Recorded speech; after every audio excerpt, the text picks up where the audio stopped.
good way to get to know people better is to put on a stage play. At any rate, that was what we intended in our community, and we put out a casting call for actors and asked Mr. Ferguson, the school teacher, to be our director. The response was good. Jean Brown tried out as Marie Jeanvrin, the heroine. Opposite her, Harold Sims, mechanic, and Joe Marikowski, a young farmer, were hoping to impress Mr. Ferguson as the hero or the priest. Harold only came on a dare, but threw himself into it anyhow.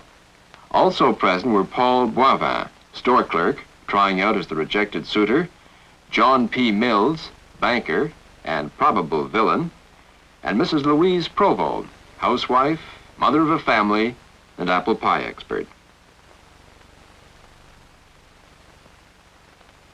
Picking a cast fairly meant a critical eye and no favors.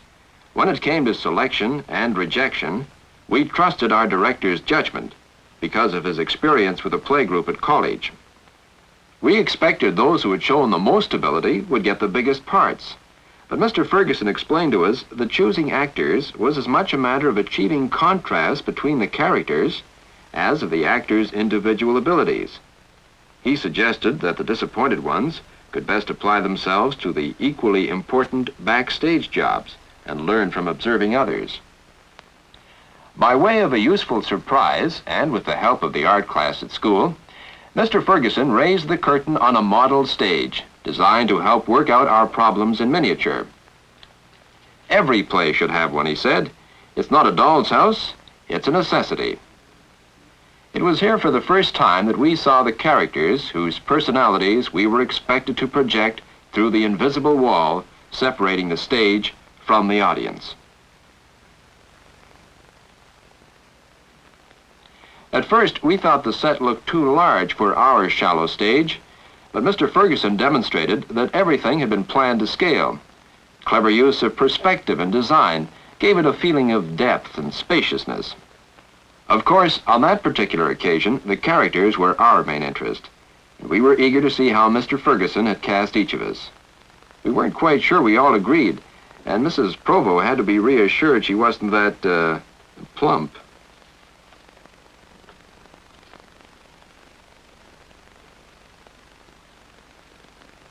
Seeing the model quickened our desire to get on a real stage, though Mr. Ferguson warned we weren't nearly ready for it. Still, that was the night we decided on our stage name, the Curtain Club.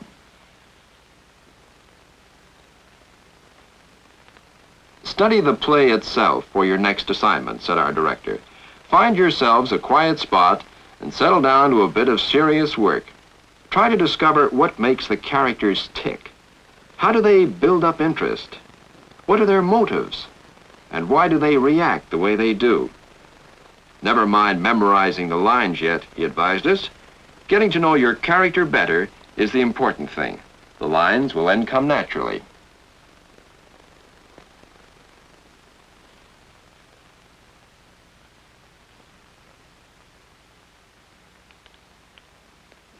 Finding rehearsal space is a big problem, and sometimes an expensive one.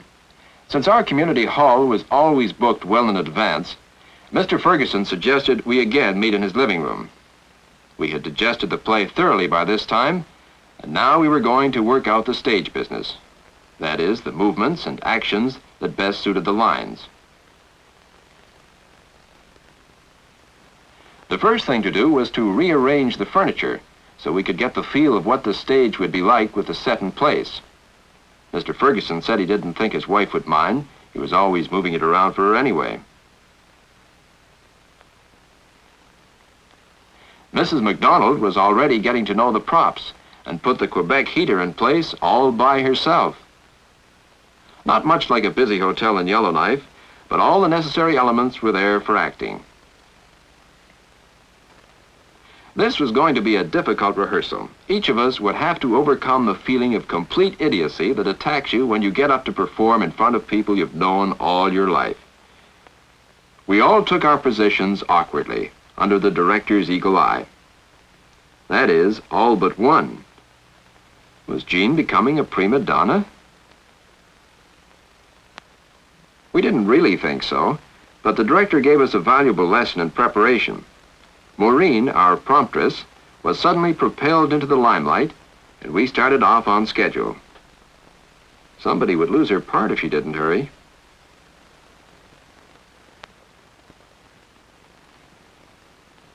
When Jean did arrive, we learned she had dropped off a book at a sick friend's. It could have been done earlier or after the rehearsal. There were too many of us to be held up by one person. Promptness, repeated Mr. Ferguson, is a stage tradition. Latecomers would just be out of luck. We thought, school teachers haven't changed a bit. Well, on with the show. And what a show. We soon learned that not all of us suffered from shyness. Mr. Ferguson stopped the grand performance there and then and gave us a lesson in false emotions. He pointed out that interpretation of lines demanded much thought. Because the words carry feeling, he said, is no reason to overact, or as he winked at the rest of us, to ham it up. When Joe Marakowski moved in to play Father LeBeau, he employed one of his old football tactics. He blocked half the field. We learned a lot from our many mistakes. The director explained that blocking on the stage is known as masking. Positions must be played with respect to the audience, who can only see the actor from the front. Then he suggested we start all over again. All work and all play was Mr. Ferguson's motto, till his wife came to our rescue with some coffee.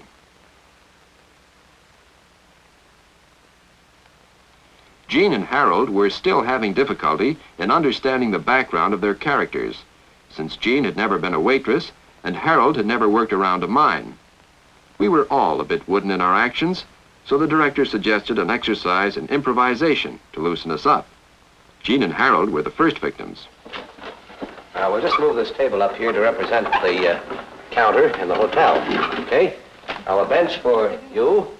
Now, you're Michael Lorigan, of course, and you're Marie Jeanvrin. Now, I want you to reenact the scene exactly as you played it the first time you met at the hotel. All right, improvise.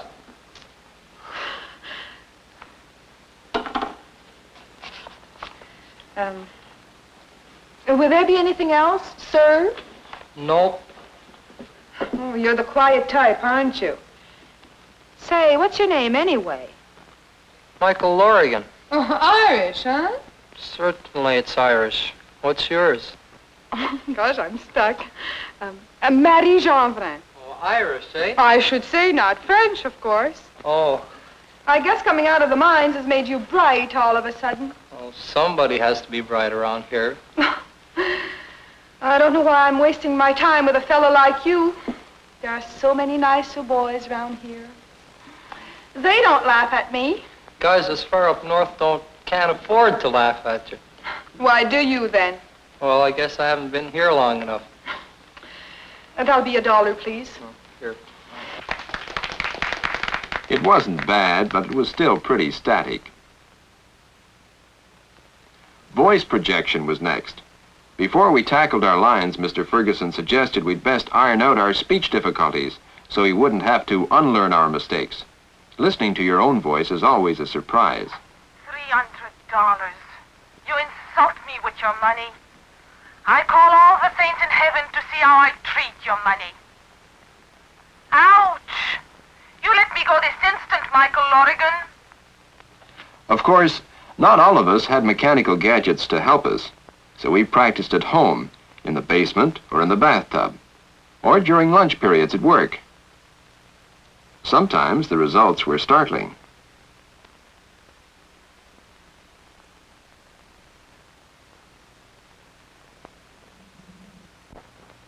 The backstage people were busy too. Sketches had been made up from details in the script to help us decide on our costumes. This was Mrs. McDonald's department, who was handling the wardrobe as well as the props. Not everyone agreed on style, but there were plenty of willing hands to assist with the costumes. Some old clothes plus needle and thread could produce good quality stage dress. Correct dressing of the set is equally important for atmosphere. And our property mistress was confronted with a variety of difficult requests.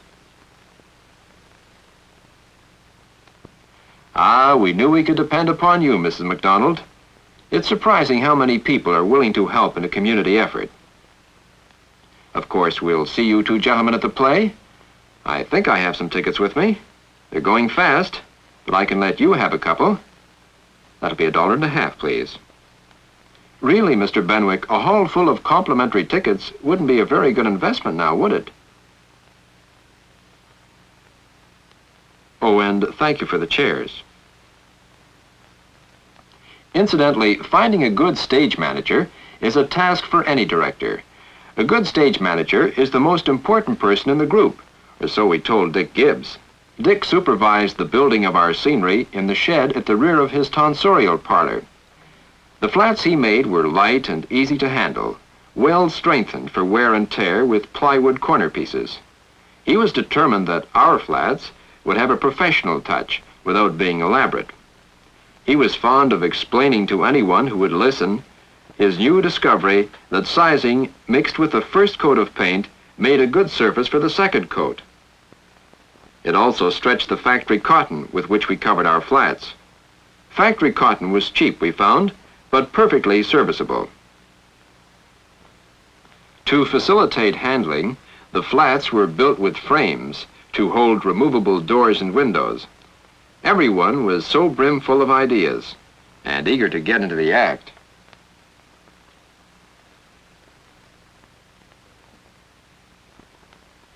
And then, suddenly, we were going into the hall for a walk-through rehearsal with lines. This was what we'd been waiting for, but it was going to be a real test.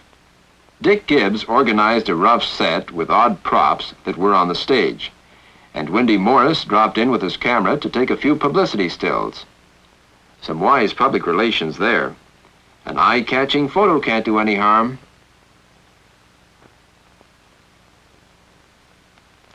Wendy works for the Evening Post, and wouldn't you know he'd be our choice as publicity agent. He was getting a few last-minute details for the Curtain Club's first press release, and there could be no turning back after that. Okay, Mr. Ferguson, we know. All work, all play. We took up positions for our first memorized rehearsal, trying desperately to remember our actions and dialogue. Oh, and Mr. Wernicke, only Hamlet carries a script on the stage.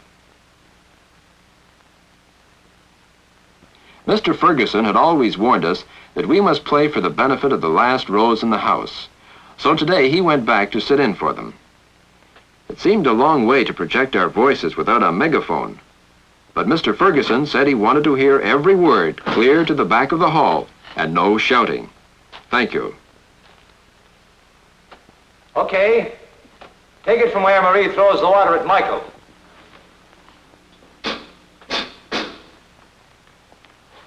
So you throw water on me. I'm going to give you something you've needed for a long time.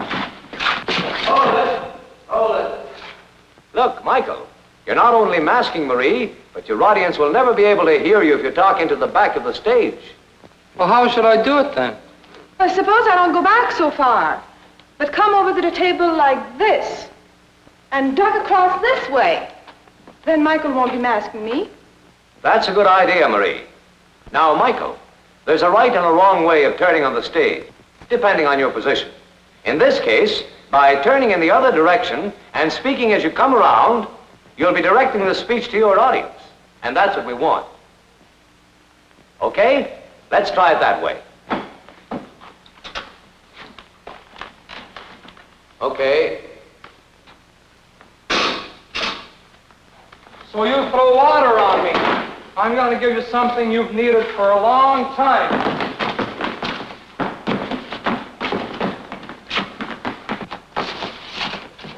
Father! Michael, this is not. Michael, this is not. Michael, this is not. Michael, this is... Hold it. Look, if anybody forgets a line, don't stop. Improvise if necessary. Your lines mustn't be rushed, but you've got to pick up your cues quickly. Okay, let's try it again. Take it from where Marie throws the water at Michael. Over and over and over again, and not perfect yet. Windy Morris did a great job as publicity agent. He made a point of contacting business bureaus so that storekeepers and office men knew that our project was a community affair. Everyone pitched in, and the build-up made us feel we had to work even harder not to disappoint those who were paving the way, from the kids who did poster cutouts to Mrs. McDonald's costume sewing bees.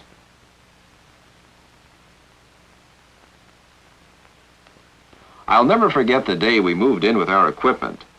We had all sorts of help. It was the stage manager's show, and he was as nervous as if he was performing. We were surprised to see how quickly the set took shape.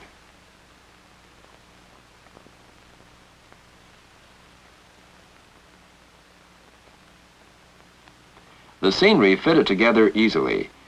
By simply lashing ropes around the stud plates, we soon had the last flat in place. We were lucky when we got Mr. Fisher to handle our lighting.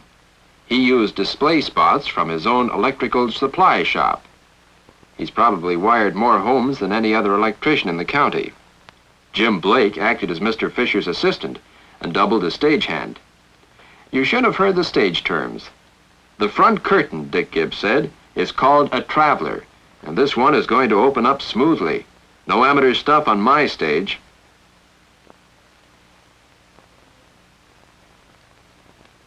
Our schedule called for 3 dress rehearsals. Mr. Ferguson made sure we would be accustomed to costumes and makeup by performance time.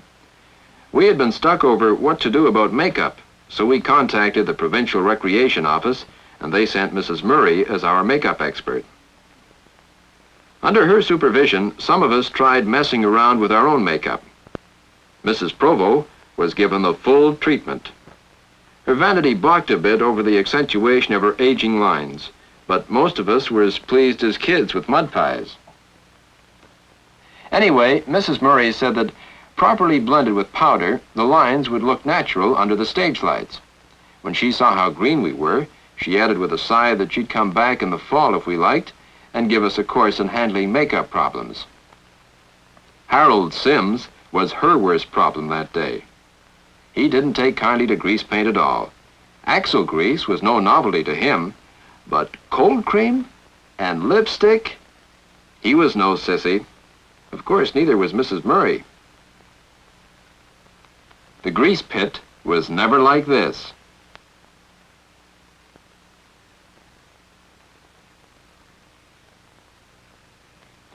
Eventually, we were ready for our first dress rehearsal, and we paraded on stage to be inspected by the director.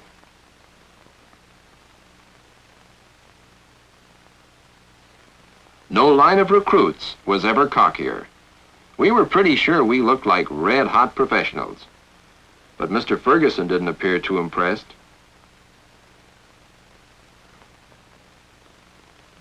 Some of us wore bits of our own clothes, but these were ordered changed if they weren't in keeping with the atmosphere of the play.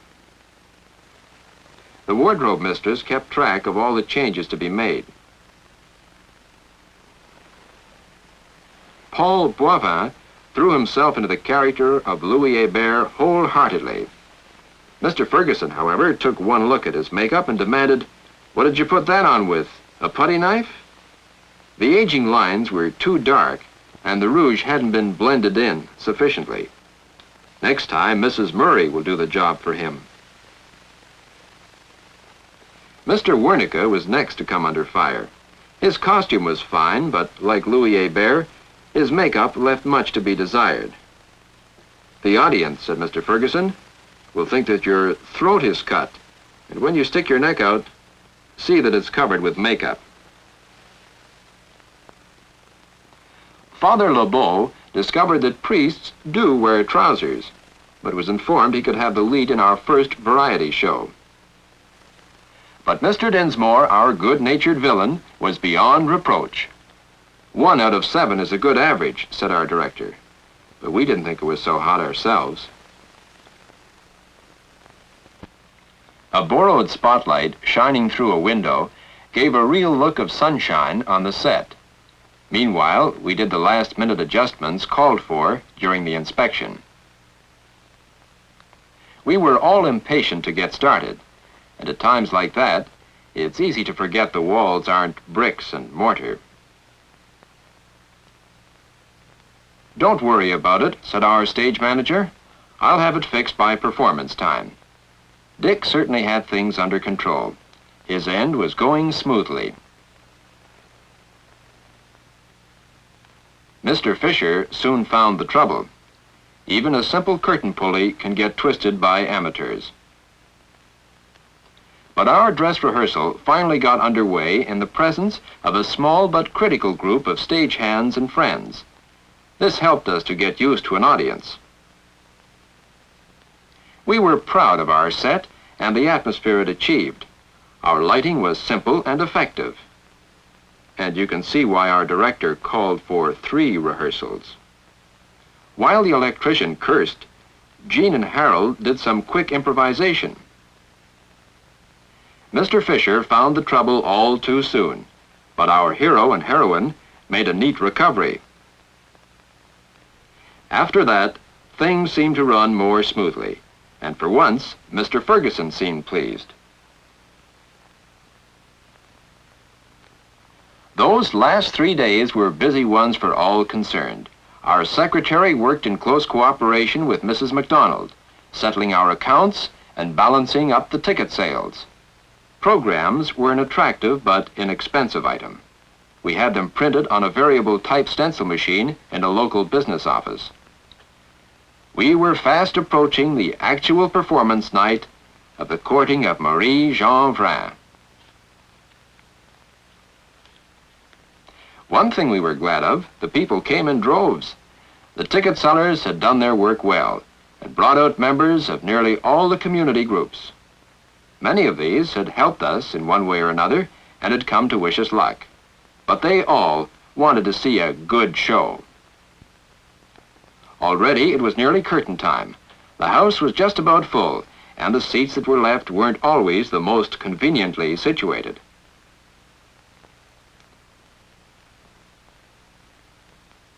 What excitement! Everybody we'd ever known seemed to be here, and just to see us, too. Meanwhile, Dick Gibbs, cool as ever, was making absolutely certain that this time our door wasn't going to stick. It was a big night for Mr. Ferguson, too. He came to see us backstage before the show to wish us luck. We all hoped for his sake that the show would be a success. He had worked hard and been so patient with us. Now it was up to us. We did our best to pretend that the butterflies weren't fluttering around inside our stomachs.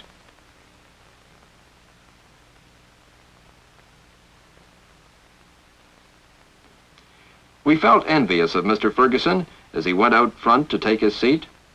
Our test was still to come. He could settle back and relax.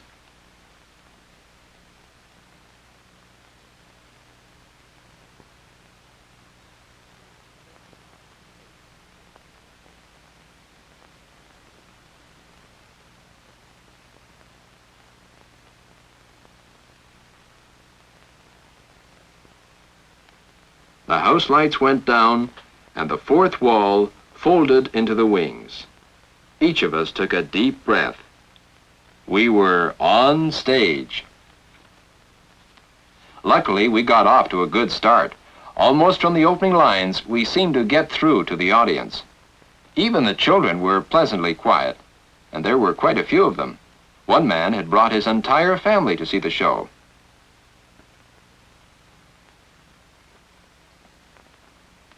Paul Boivin was a natural. Who could watch him now and think back a few weeks to the eager beaver waving his arms around and not give credit to our director?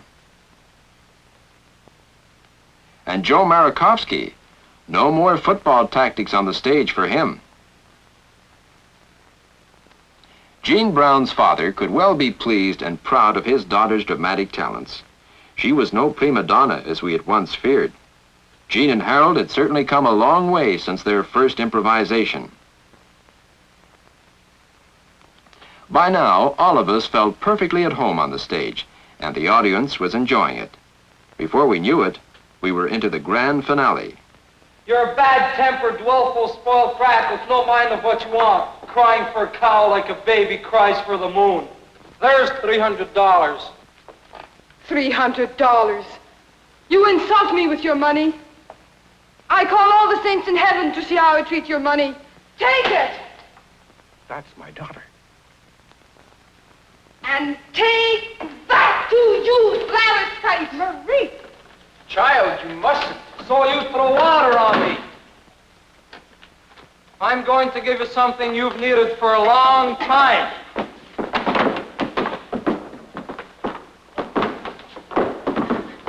Father! Michael, this is not one for each year. 1, 2, 3. Ouch! You let me go, Miss Simpson, Michael Morgan!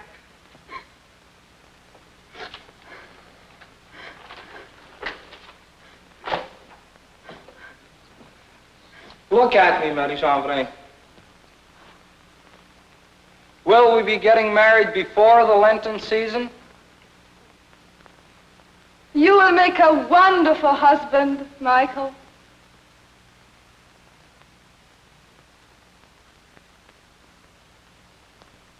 The burning question was, had we put it over?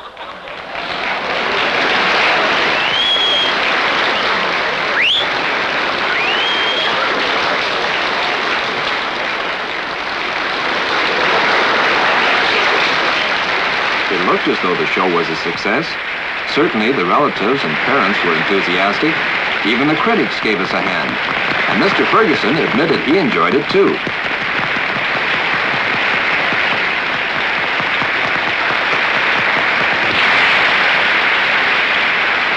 It was a proud director that came out to acknowledge the plaudits of the audience and the happy cast.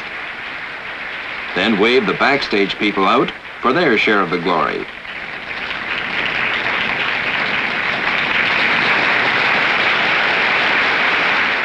Too soon it was over, but when the fourth wall closed that night, we knew we had won some friends and entertained them into the bargain. Backstage once more, we removed our makeup.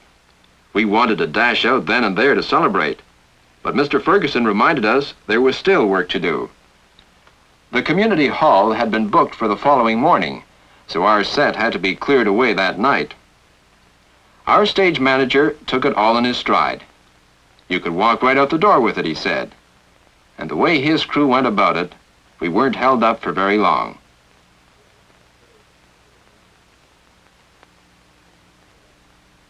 Mrs. McDonald checked in all the props by the time the set was struck. Since most of our stuff was on loan, she was anxious to take good care of everything and return it as soon as possible.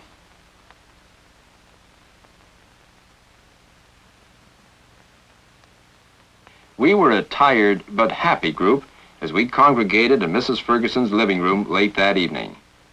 We knew we had started something worthwhile, but we wondered where to go from here. We hadn't reckoned with our director. "You were fair tonight," he said, grinning at us. "But next time, you'll be much better. Next time, a 3-act play. And after that, well, maybe someday we could compete at a festival."